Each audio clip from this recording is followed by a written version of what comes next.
আরজি করে তরুণী চিকিৎসকের ধর্ষণ ও খুনের ঘটনা নিয়ে তোলপাড় হয়েছিল দেশ। ঘটনার প্রতিবাদ এবং কাদম্বিনীর ন্যায় বিচারের দাবিতে পথে নেমেছিলেন জুনিয়র ডাক্তার সহ সমাজের সর্বস্তরের মানুষ। মানুষের এই স্বতঃস্ফূর্ত আন্দোলনে প্রমাদ গুনেছিল রাজ্যের শাসক শিবির। এই আবহে আত্মপ্রকাশ করে জুনিয়র ডাক্তারদের নয়া সংগঠন West Bengal junior doctors association. বুধবার WBJDA এবং প্রোগ্রেসিভ হেলথ অ্যাসোসিয়েশনের তরফে আরজিকর হাসপাতালে একটি যৌথ সাংবাদিক সম্মেলন করা হয়। এখানে WBJDA এর তরফে ডাক্তার শ্রীশ চক্রবর্তী জানান, চিকিৎসক সংগঠন প্রোগ্রেসিভ হেলথ অ্যাসোসিয়েশনের অধীনে কাজ করবে West Bengal junior doctors association. স্বাস্থ্য ব্যবস্থার জন্য স্বাস্থ্য ব্যবস্থাকে উন্নত করার জন্য এগিয়ে চলব এবং আজকের আমাদের যে এনরোলমেন্ট ফর্ম আমরা লঞ্চ করছি সেখানে আমাদের ক্লিয়ারলি লেখা আছে West Bengal junior doctor association under the guidance of progressive health association. তার দাবি, রাজ্যের স্বাস্থ্য ব্যবস্থার উন্নয়নের লক্ষ্যেই তারা এই নয়া সংগঠন করেছিলেন।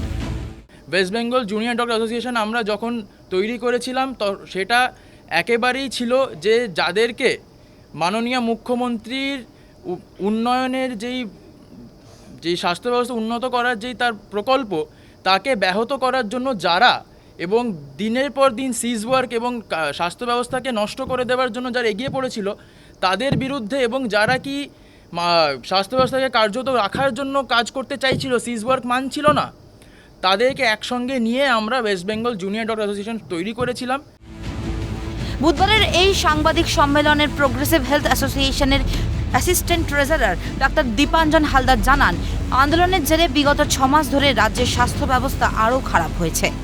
বিগত 5 মাস অলমোস্ট 6 মান্থ আমাদের স্বাস্থ্য পরিকাঠামো বিভিন্ন টাইমে নানা রকমভাবে অব্যাহত হয়েছে।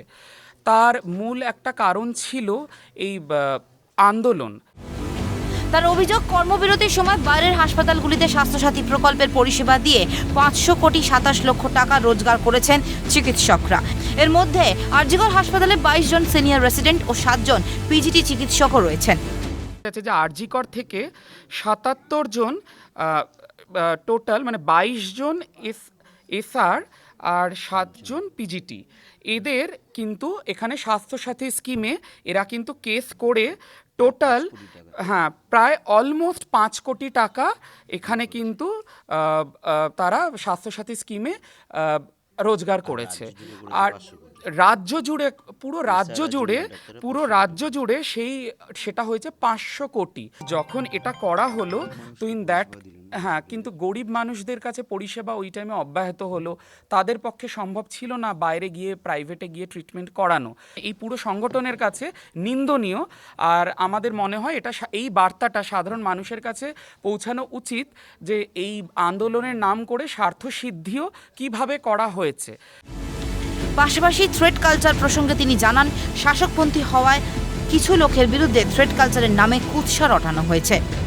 যে এই যে এতদিন ধরে এই যে থ্রেড কালচার নিয়ে যে এত কথা, তো অ্যালিগেশন ছাড়া, কোনো ভিত্তি ছাড়া এই টার্মে অভিযুক্ত করে কিছু ছবি দিয়ে সুন্দর সুন্দর পোস্টার বানিয়ে জাস্ট মিডিয়াতে বেনামি হয়ে অ্যানোনিমাস হয়ে ফ্ল্যাশ করে দেওয়া, সেগুলো আমাদের মনে হয় যে এর থেকে খারাপ আর কাওয়ার্ডের মতো কাজ আর কিছু নেই যেটা ঘটেছে। সুতরাং এটাতেও আমরা ধিক্কার জানাচ্ছি যে এই ধরনের থ্রেড কালচার প্রমোট করে যেভাবে সোশ্যাল ডিফামেশন কিছু লোকেদের করা হয়েছে। শুধু তাদের এইটুকুই তাদের দোষ ছিল যে তারা গভর্নমেন্ট পন্থী, তারা চেয়েছিল স্বাস্থ্য সেবা পরিষেবা ওই টাইমটা সুস্থভাবে চলুক। শাসক দলের এই নয়া চিকিৎসক সংগঠনের দাবিকে ঘিরে উঠছে একাধিক প্রশ্ন। আরজিকর ইস্যুতে ডাক্তারদের অনমনীয় আন্দোলনে কি ভয় পেয়েছে সরকার? সেজন্যই কি নয়া সংগঠনের আত্মপ্রকাশ? সরকারের ব্যর্থতার আড়াল করার চেষ্টা? প্রশ্ন ওয়াকিবহাল মহলে। ক্যামেরায় নিখিল দাসের সঙ্গে মফিজুল ইসলামের রিপোর্ট, ক্যালকাটা নিউজ।